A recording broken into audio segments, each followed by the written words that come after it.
makikita nyo yung difference ng pagpag ng belt natin. Kaya yung iba, naguguluhan na eh. Hindi na nila makuha yung gusto nilang takbo. Kakapalit ng panggilid.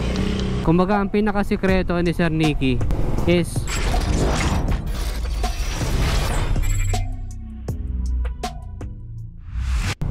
hi guys! Welcome back to another video. Today, isasama ko kayo sa mekaniko ko. This is my second time na babalik sa kanya dahil tinatangkilik natin yung service niya.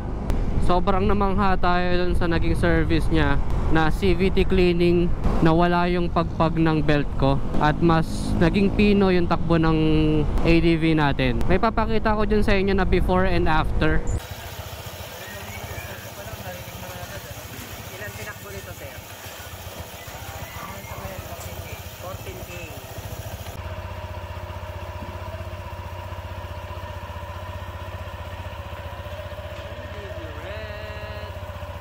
Ayan yung before and after nung last CVT cleaning natin sa kanya netong January this year.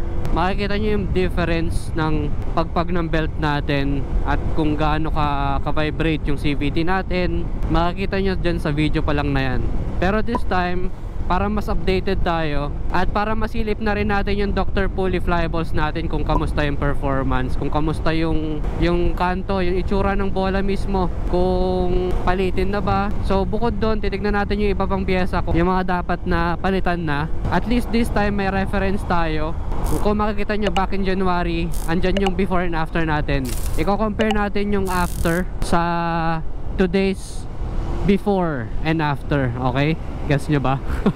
Titignan natin kung bumalik ba sa dating pagpag yung belt ko after natin magpa CVT cleaning sa kanya. We'll see, kasi usually ang CVT syempre dumudumi yan. May mga piyesa na either lumuluwag or kailangang i-torque ulit sa tamang settings. Possible na baka bumabalik na siya sa dating pagpag ng belt. Kailangan i-check natin yun ng maigi sa before and after natin. For your information, ito din yung mekaniko na gumalaw ng ating engine hanger. Siya yung nag-reset at siya din yung nagpalit ng rubber, yung mas makapal na rubber sa engine hanger natin. Ang effect nitong engine hanger reset at yung pag-replace ng mas makapal na rubber, nakakatulong yon sa performance ng ating Showa shocks. Doon talaga nakilala tong mekaniko natin na si Sir Nicky. I-flash ko dyan sa screen nyo yung Facebook page niya. Meron din siyang sariling group. Yung mga naging customers niya dati, doon niya pinapasali para mag-leave ng feedback, positive feedback, honest feedback ng mga customer niya. Doon natin masisilip na hindi puro hype lang, kumbaga talagang effective talaga yung ginagawa niya.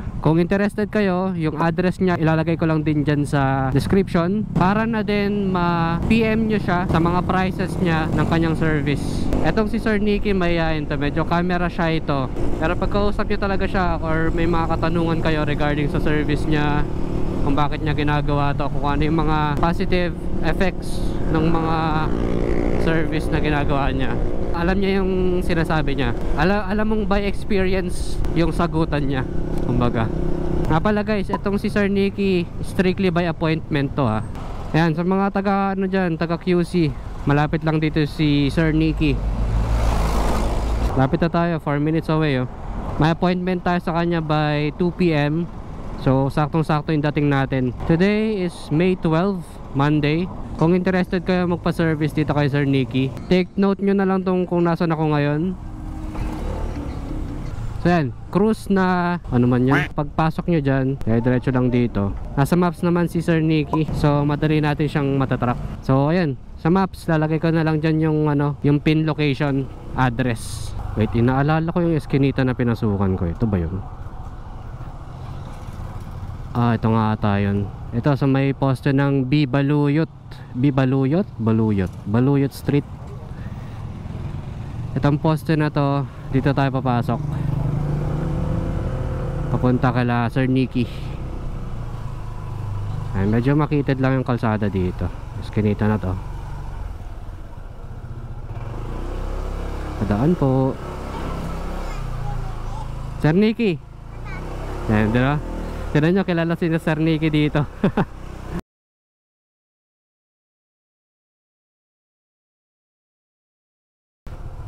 Ayan, just in time lang.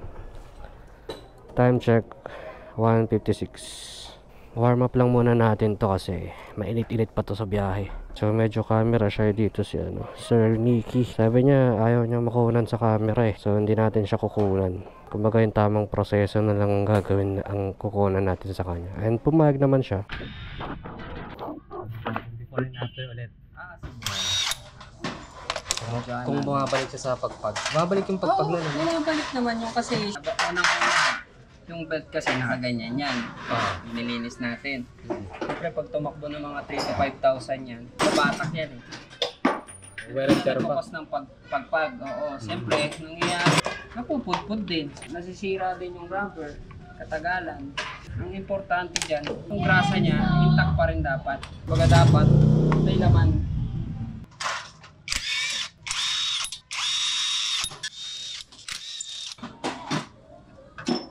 Malinis pa sa sila. Malinis pa rin. Wala yung grasa niya. Pag-aalis na ubos na yung grasa niya. Narinig ko na naman yung yung lumalagatok. Ito yun. Halos tumatama. Kapalik. Isang tunog. Oo. Dapat yun talaga wala. Kapag kakaalam ko, ang nilagay natin grasa dito, high temp.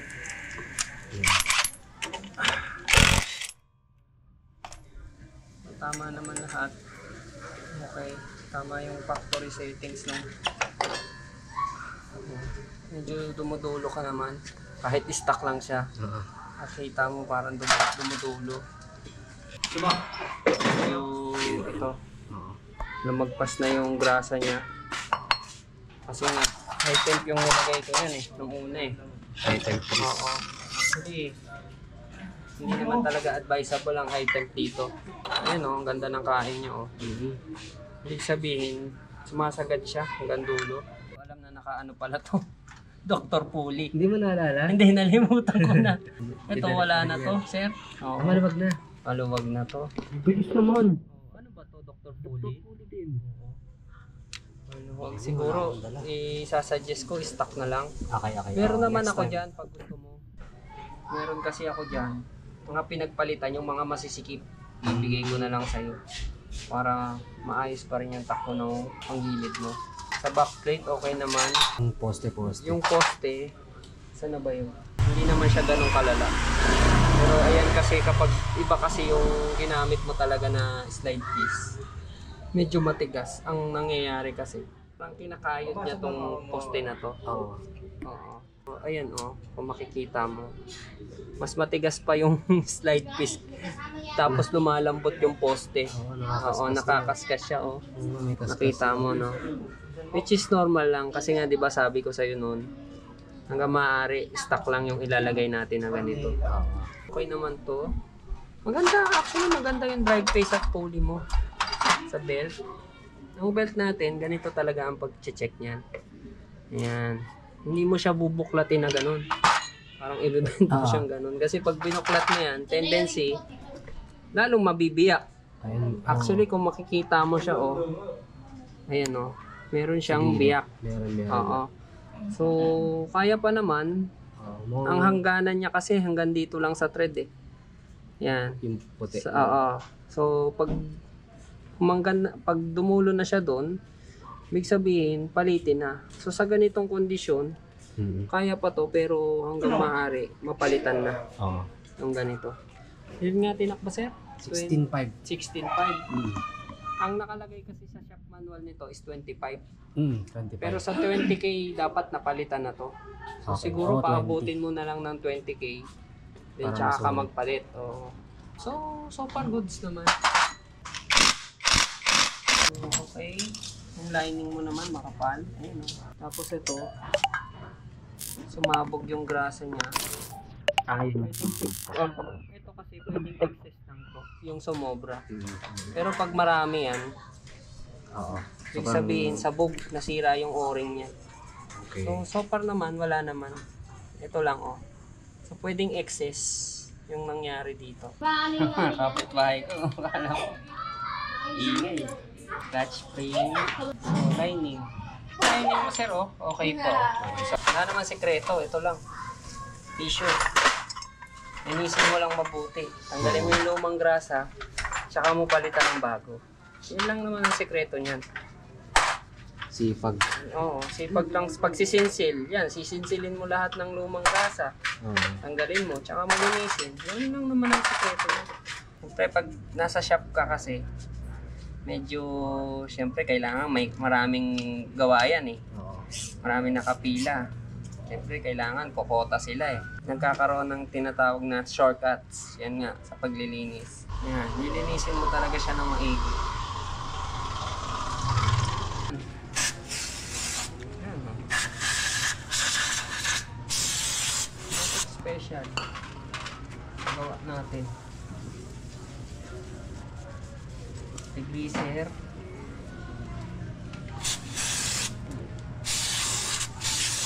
Tsaka ito lang ang sekreto. Punas. Madaming tissue. Oo, maraming tissue. Yan. Matipid rin. Total, binabayaran yan eh.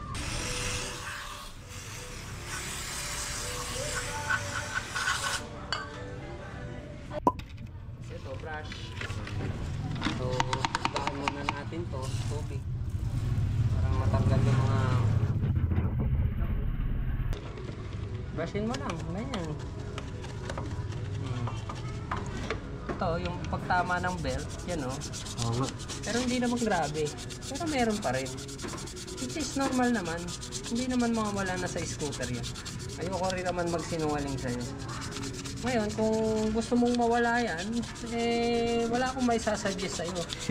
Normal yan sa CVT. Oo, kung gusto mong mawala yan, yung iba, nagpapalit sila ng spring. 1,000, 2,000. Pero, syempre, pag nagpalit ka ng ganun, may pagbabago. May ibang pagbabago. Pwedeng lumakas yung RPM niya, lumakas sa gasolina. Tapos yung gusto mong takbo, minsan, parang ayaw mo. Kaya yung iba, naguguluhan na eh. Hindi na nila makuha yung gusto nilang takbo. Kakapalit ng panggilid. Diba? Binibenta nila yung unit nila. Kasi nawala na yung satisfaction nila sa ABB. So ito, makontento ka lang kung ano yung binili mong unit. Kasi ito, hindi naman talaga to dinisign for racing. Ano lang naman talaga siya. Siguro kung mag-upgrade lang tayo, may ipapagamit ako sa'yo dyan. Palitan natin ng... Ay, ano pa to? 17 to, di ba? 17. Oh, yun na pala. Goods na yan. Okay na yan. Siguro kung maghahangad ka pa dito ng bilis, wag na siguro. Oo, hindi na. Pero kung gusto mo talaga magbilis, magbababa ka ng bola. Magtataas tayo ng spring. Yun. Kaso, medyo ma-RPM na yun. Yung iba, paparimap pa. Yung stock remap. Para makuha nila yung gusto nilang takbo, magpapaset sila ng doon na sila nagkakandaleche-leche. Ang daming trabaho mo, kapag i-tune mo yung CVT mo. Tune mo. Siyempre, unang-una gastos. Kaya kailangan ready ka. Dapat ready ka sa ganun. Kasi parang ginawa mong pangarera na yung motor mo. Mapapansin mo yung nagre-racing. After nila mag-racing, binababa yung makina. Pinapalitan ng buo. Siyempre, ganito rin sa CVT. Hindi pwedeng pagkagamit mo forever pang matagalan mo na siyang gagamitin. Hindi, mas mabilis yung pyesa niya na nasisira. Mas mabilis yung pyesa.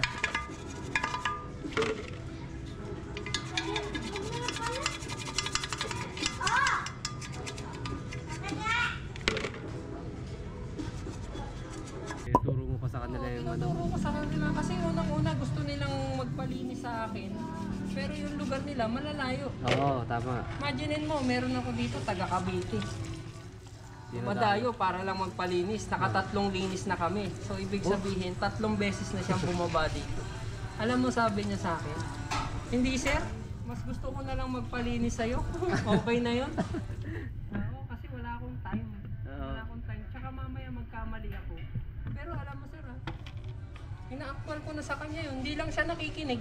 Ayaw niya lang... Oo, siguro parang okay na yan. Siguro, pambayad naman ako eh. Palinis ko na lang sa'yo. Okay, sige. Di ba? Halos YouTube na, makikita mo mga basic tutorial. Tapos nasa sa'yo na lang kung paano mo siya i-apply. Pero sabi ko nga, basic maintenance kasi to ng scooter mo. Dapat ito yung matutunan talaga ng lahat. Oo, tama. Para hindi sila naloloko. Nakikita naman ng mga customer ko kung paano ako gumagawa. So, yun, ina-apply ko lang din. Tinuturo ko sa kanila, ina-apply ko. Ang maayos kung paano. Yun lang, wala naman. Kasi walang kakaiba, walang espesyal. Panging maayos lang na linis. Yun lang ang sekreto ko. Walang kakaiba. Wala akong itatago. Kumbaga walang shortcut. Walang shortcuts. Yun talaga yung susi. Yun ang sikreto. Huwag mong shortcutan. Yun ang susi. Yung mga importante na hindi dapat ano. Oo, yan yung mga kinakalawang talaga na part. Kaya kailangan tuyo. Kaya kailangan tuyong-tuyo.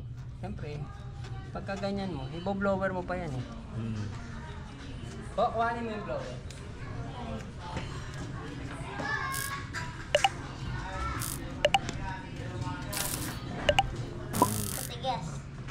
Try pa natin pa isa. Ang dami mo pang fresh na ano. Oo, meron pa nga yan. Ayun, Para ka na rin bumili ng bago. Siguro tumakbo ng mga 5,000 yan. Pwede na. Diba? Nakatipid ka. Pati sa pagkagrasa ko, papakita ko sa'yo kung paano. Bo, kunin mo yung grasa ko, Bo. Ano lang yan? Caltex lang yan na brand. Yan lang siya. Gamit ka lang ng brush. Yan. Para hindi madumihan yung kamay mo.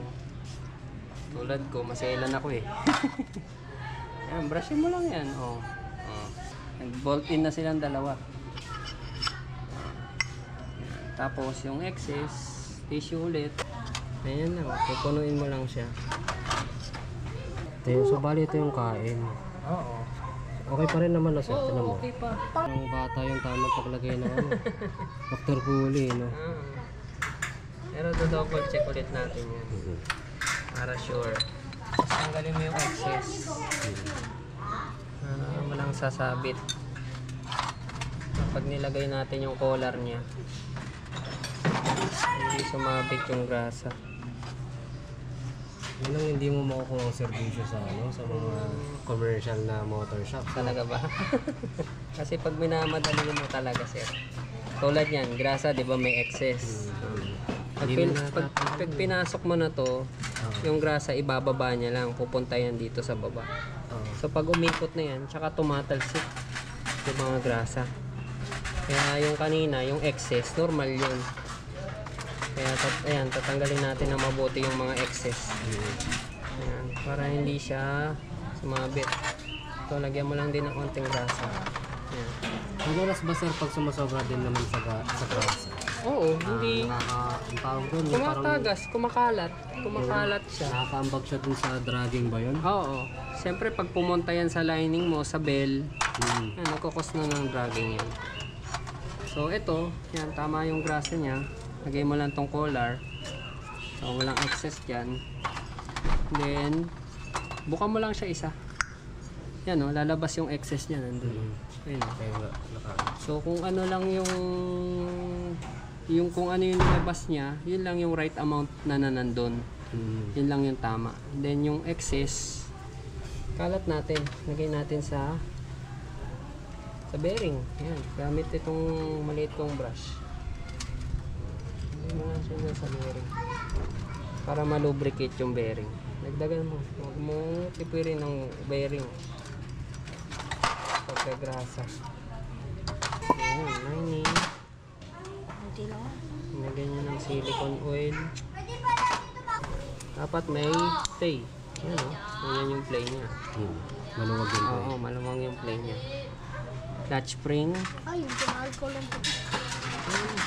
Alcohol yan.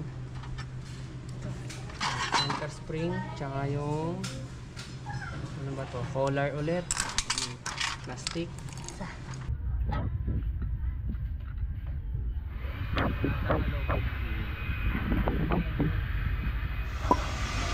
Lining mo. Assembly. Ano yung apat na elements niya. And then oil.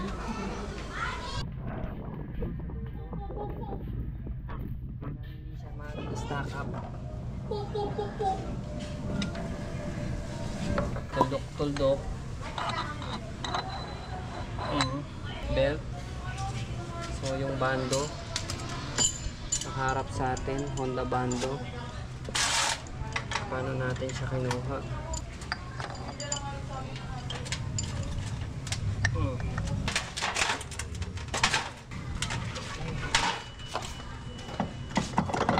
Start na natin siya ng 54. Isa pang sekreto yan, no?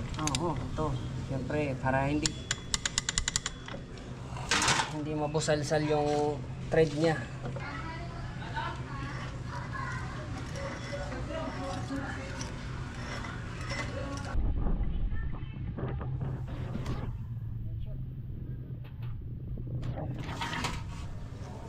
Shoot the belt.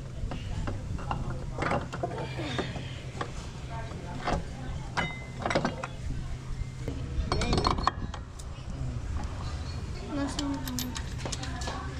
Yung nut. 59. Po.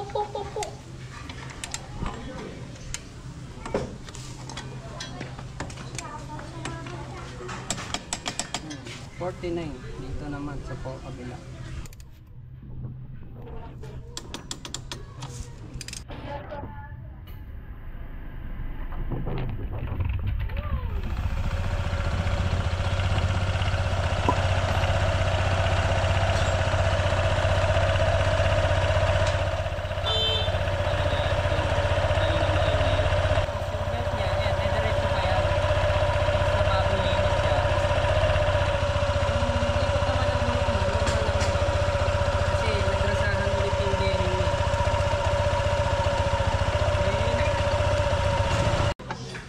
Malaki lang. Gagamitin ko pa nga. Oh. 16.7. 16.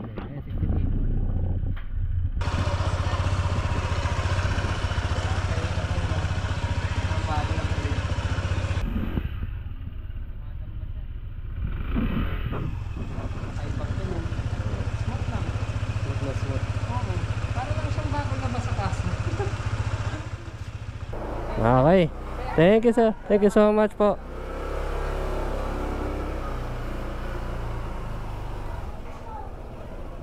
Hello. Grabe, tapos na tayo. Kung makita nyo guys, time check 3:37, 1 PM appointment. Kumain siya ng mga 2 hours and 30 minutes. Yung oras ng pag CVT cleaning niya. Hindi siya mahilig dun sa pagmamadali.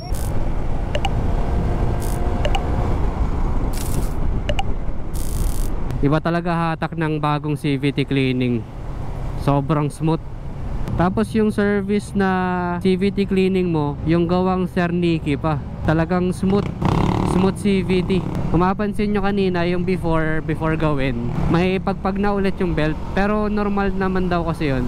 Kasi nga dumudumi yung CVT natin.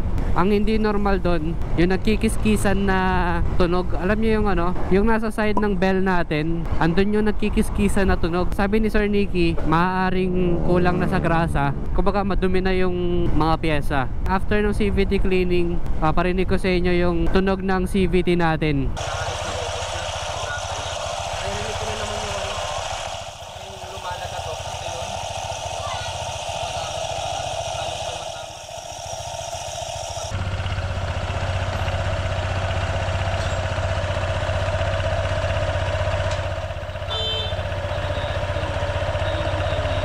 Tapos pansin nyo pa yung difference ng pagpag ng belt